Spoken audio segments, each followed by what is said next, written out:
Assalamualaikum warahmatullahi wabarakatuh. Perkenalkan, nama saya Leoni Putri dari Prodi Bisnis Digital Universitas Muhammadiyah Sidenreng Rempang. Pertama-tama, marilah kita mengucapkan syukur kepada Allah Subhanahu wa Ta'ala yang mana telah melimpahkan rahmat dan hidayahnya sehingga pada kesempatan kali ini kita masih diberikan kesehatan, kekuatan, serta umur untuk melakukan aktivitas keseharian kita. Dan tak lupa pula kita kirimkan salam dan salawat kepada baginda Nabiullah Muhammad sallallahu alaihi wasallam, nabi pembawa obor keselamatan fid dunya wal akhirat insyaallah. Pada video kali ini mata kuliah Design Thinking, saya akan membahas mengenai prinsip dan mindset dalam Design Thinking. Dan yang kedua adalah aturan-aturan dasar dalam proses Design Thinking. Langsung saja.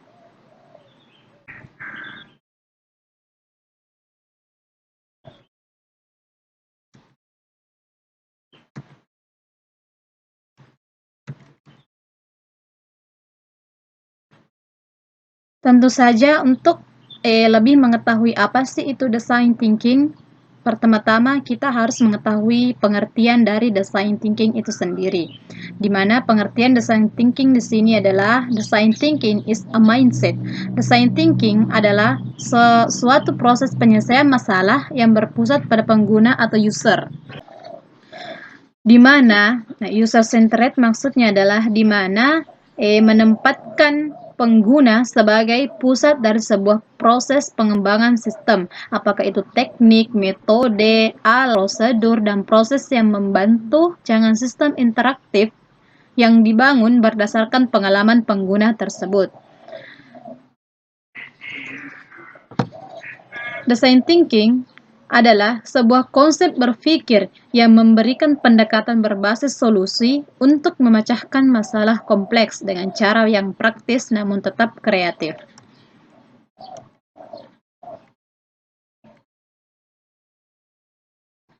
Selanjutnya, ada prinsip dasar design thinking adalah ada 3, yakni yang pertama empati, yang kedua ideasi, dan yang ketiga eksperimentasi. Yang pertama, empati atau berpusat pada manusia atau pengguna. Contohnya, dapat memahami masalah agar tidak membuat masalah lain. Yang kedua, fokus pada nilai utama yang ingin dicapai. Selanjutnya, ideasi atau menghasilkan sebanyak mungkin ide. Contohnya, dalam saat kita membuat sesuatu, kita tidak boleh atau jangan takut salah. Yang kedua, ideasi dalam grup yang beragam. Yang ketiga, eksperimentasi atau belajar dengan membangun. Maksudnya adalah gunakan prototip untuk menguji ide yang dipilih. Apakah itu bisa pakai kertas, keynote, web, dan sebagainya. Yang selanjutnya, uji prototip tersebut ke pengguna.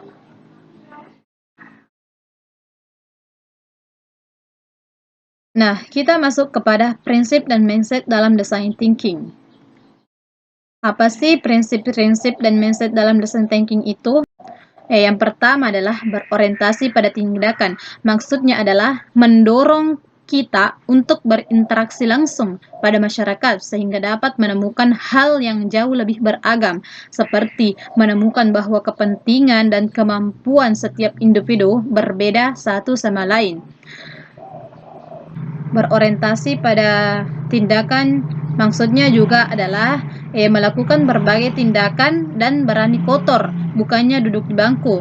Maksudnya kita harus berusaha sekuat mungkin untuk mendapatkan apa yang kita mau. Selanjutnya adalah terbiasa akan perubahan. Terbiasa akan perubahan di sini setiap kegiatan yang dilakukan akan mudah dikacau dan mungkin akan diprovokasi oleh orang lain atau pasti akan ada orang yang tidak suka dengan apa yang kita lakukan. Oleh karena itu, prinsip dan mindset dalam design thinking di sini mengedepankan cara yang baru lihat suatu permasalahan. Ia terbiasa akan perubahan. Ia membingkai suatu permasalahan yang kompleks dan isu-isu dengan makna membutuhkan suatu pendekatan yang terbebas dari dogma organisasional, kode, limitasi, dan asumsi-asumsi lama. Terbiasa akan perubahan merupakan cara-cara konvensional untuk menjelajahi pendekatan baru dalam problem solving. Selanjutnya, prinsip dan mindset dalam design thinking yang ketiga adalah manusia sentris atau human centered. Tentu, segala hal berfokus kepada kebutuhan pelanggan atau pengguna akhir, termasuk di dalamnya kebutuhan-kebutuhan yang masih belum terutarakan, belum ditemukan, atau belum diketahui. Untuk melakukan hal ini, tim design thinking melakukan berbagai kegiatan yang bersifat observasional dan teknik riset berbasis mendengarkan untuk mempelajari kebutuhan-kebutuhan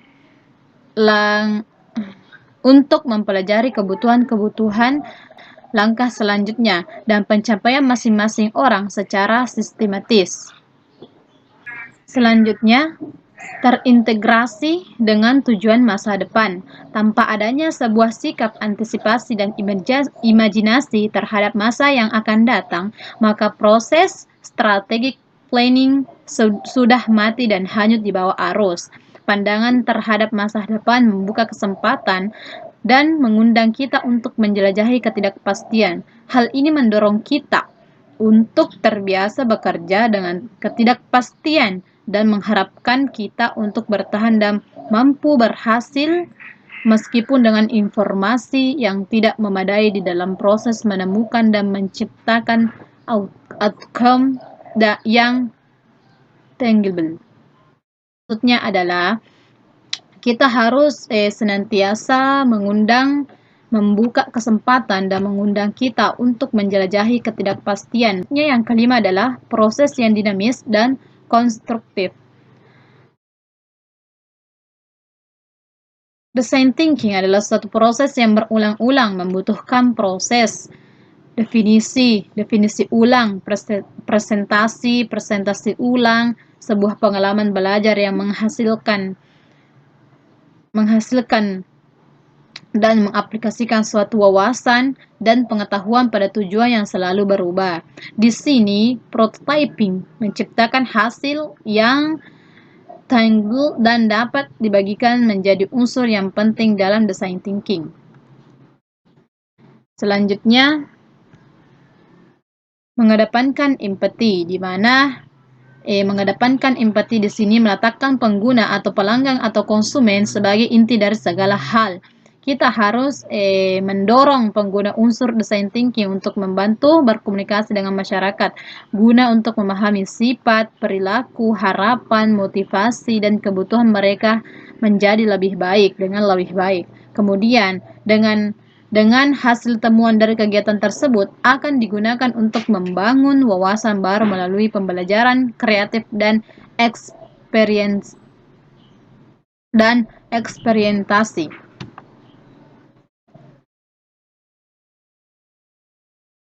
Selanjutnya, prinsip dan mindset dalam design thinking yang ketujuh adalah mengurangi resiko.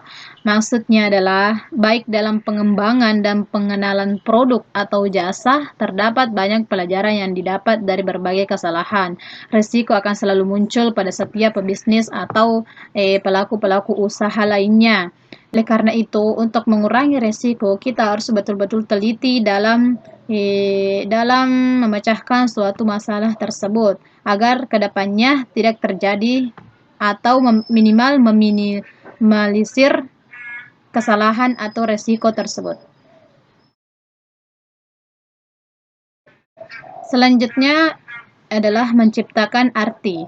Maksudnya, menciptakan sebuah arti adalah bagian yang tersulit dari proses desain dan alat-alat komunikasi yang digunakan dalam design thinking, baik itu model, bagan, sketsa, dan cerita, membantu membingkai dan mengekspresikan informasi yang dibutuhkan untuk membentuk dan mensosialisasikan arti. Untuk sampai pada tahap ini, dibutuhkan waktu dan timbul melalui beberapa percakapan dan tahap yang harus dilakukan secara berulang-ulang.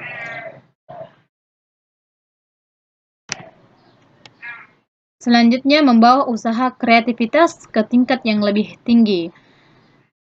Untuk menumbuhkan suatu budaya yang terbiasa dengan mempertanyakan suatu hal menginspirasi melalui tindakan, kreativitas, ambiguitas, dan menimbulkan kepahaman melalui interaksi dan visualisasi objek fisik dan masyarakat.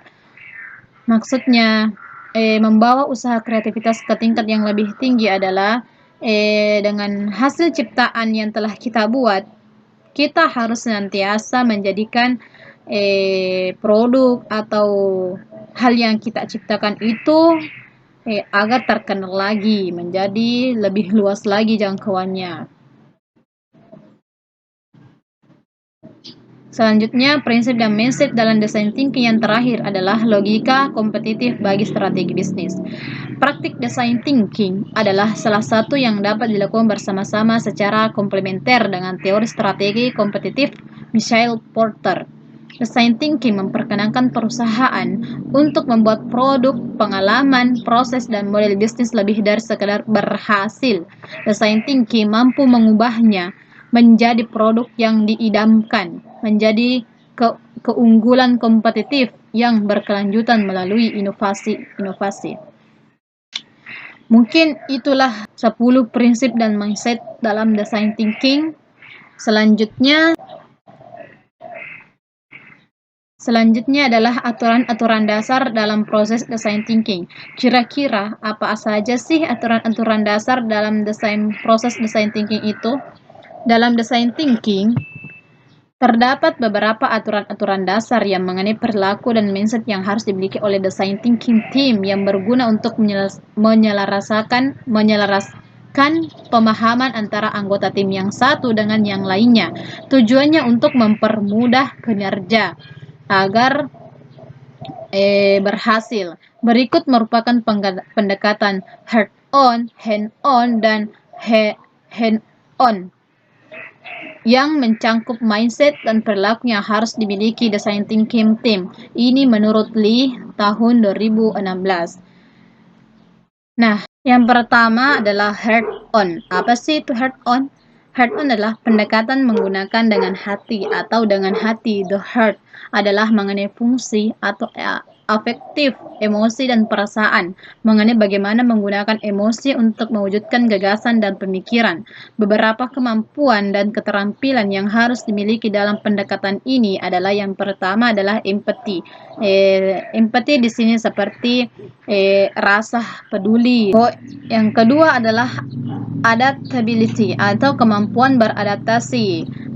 Tentu dalam jika kita berada di suatu contoh tempat, sedangkan tempat itu bukan tempat kita atau kita baru pertama di sana, tentu kita harus untuk lebih kenal pada tempat itu, kita harus beradaptasi atau menyesuaikan diri dengan tempat tersebut. Selanjutnya, courage, keberanian. Dalam diri seseorang pasti muncul suatu keberanian. Maka dari itu, untuk melawan rasa takut, kita harus memunculkan keberanian agar dengan keberanian bisa membawa kita menuju jalan kesuksesan. Selanjutnya, emotional resilience atau ketahanan emosi. Tentu dalam berbisnis pasti ada suatu hal-hal yang bisa menguji emosi kita. Maka dari itu, kita harus menggunakan ketahanan emosi kita dalam menghadapi setiap situasi, kondisi, dan masalah. Selanjutnya, open-mindedness atau keterbukaan pikiran. Kita harus membuka pikiran kita lebih banyak. Kita harus membuka pikiran kita, memperluas wawasan, memperbanyak. Kita harus membuka pemikiran kita, lebih banyak membaca, memperbanyak jaringan, memperluas jangkauan, seperti itu. Selanjutnya adalah head-on atau head-on, pendekatan dengan kepala. The head adalah mengenai fungsi kognitif dan logis, memikirkan bagaimana cara untuk meyakinkan orang melalui argumen logis. Tujuannya adalah untuk membuat rencana proyek yang logis. dan menunjukkan apa yang harus dilakukan dengan rencana yang sistematis oleh siapa, kapan, dan berapa lama waktu yang dibutuhkan.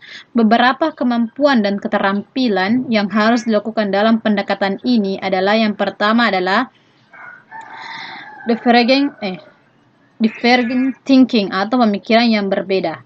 Maksudnya adalah kemampuan berpikir kreatif yang menantang individu untuk mencari solusi alternatif untuk memecahkan suatu masalah sebanyak mungkin dalam waktu yang tepat atau dalam waktu yang singkat. Maksudnya dalam waktu yang singkat.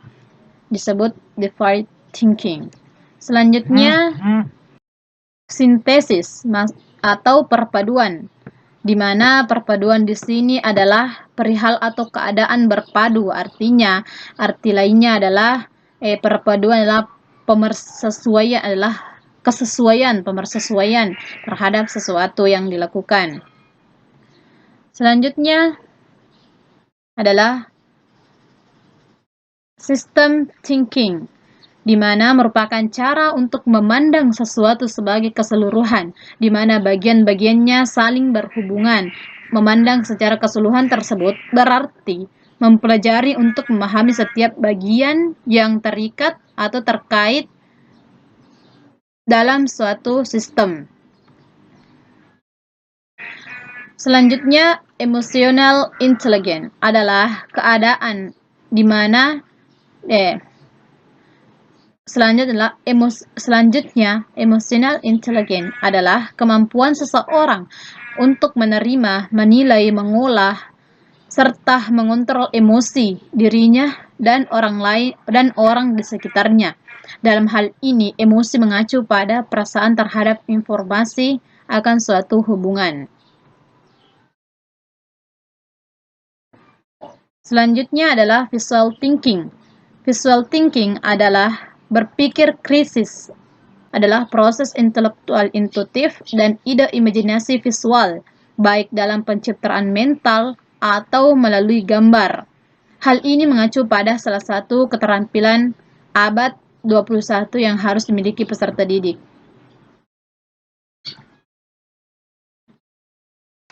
Dan yang terakhir adalah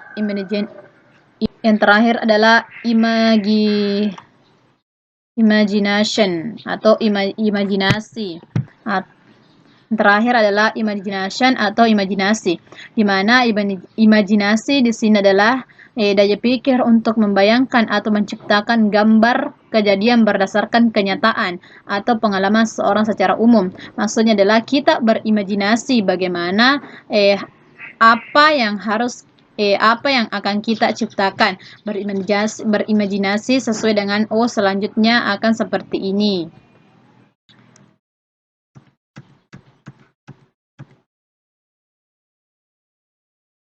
Selanjutnya adalah hand-on. Tangan adalah tentang kepraktisan, tindakan, dan dampak fisik, tentang cara mengaplikasikan suatu tindakan untuk mewujudkan gagasan atau pemikiran. Tujuannya adalah untuk menciptakan bukti yang nyata tentang seberapa bagus, seberapa penting, dan seberapa kelayakan sebuah gagasan. Beberapa kemampuan dan keterampilan yang harus dimiliki dalam pendekatan ini adalah yang pertama, reframing atau membuat kesimpulan. Selanjutnya adalah ideation atau merancang ide, dan yang ketiga adalah iteratif prototype atau membuat prototyping berulang kali. Maksudnya adalah kita harus, apapun produknya, kita harus menerapkan strategi yang tepat akan sangat berguna untuk mencapai tujuan bisnis. Oleh karena itu, salah satu metode yang dilakukan oleh startup untuk meningkatkan kualitas dari produk yang dimiliki melalui teknik riset dan pengembangan tim untuk mengoptimalkan produk, layanan, dan proses bisnis. Yang harus dilakukan adalah melakukan yang harus dilakukan adalah membuat prototipe itu berulang kali. Selanjutnya, search making atau melogika suatu permasalahan. Maksudnya merupakan pendekatan yang mengemukakan bahwa pencarian informasi dan penggunaan informasi muncul saat individu menemukan diri mereka sendiri tidak mampu maju melalui sebuah situasi khusus tanpa membentuk suatu jenis atau pengertian baru tentang sesuatu tersebut. Selanjutnya adalah facilitation atau memfasilitasi. Dalam suatu bisnis atau kegiatan untuk menghasilkan atau mencapai tujuan yang berkualitas, maka kita harus memfasilitasi atau mengadap maka kita harus memfasilitasi. Selanjutnya, co-creation atau co-kreasi merupakan cara yang memungkinkan bisnis konsumen mengirimkan ide, desain, atau konten. Maksudnya adalah mengacu pada proses desain produk atau layanan di mana masukan dari konsumen memainkan peran sentral dari awal hingga akhir. Dan yang selanjutnya adalah kolaborasi atau proses dua orang atau lebih dalam suatu organisasi yang bekerja sama untuk menyelesaikan tugas atau mencapai satu tujuan. Kolaborasi bisa juga disebut dengan kerjasama.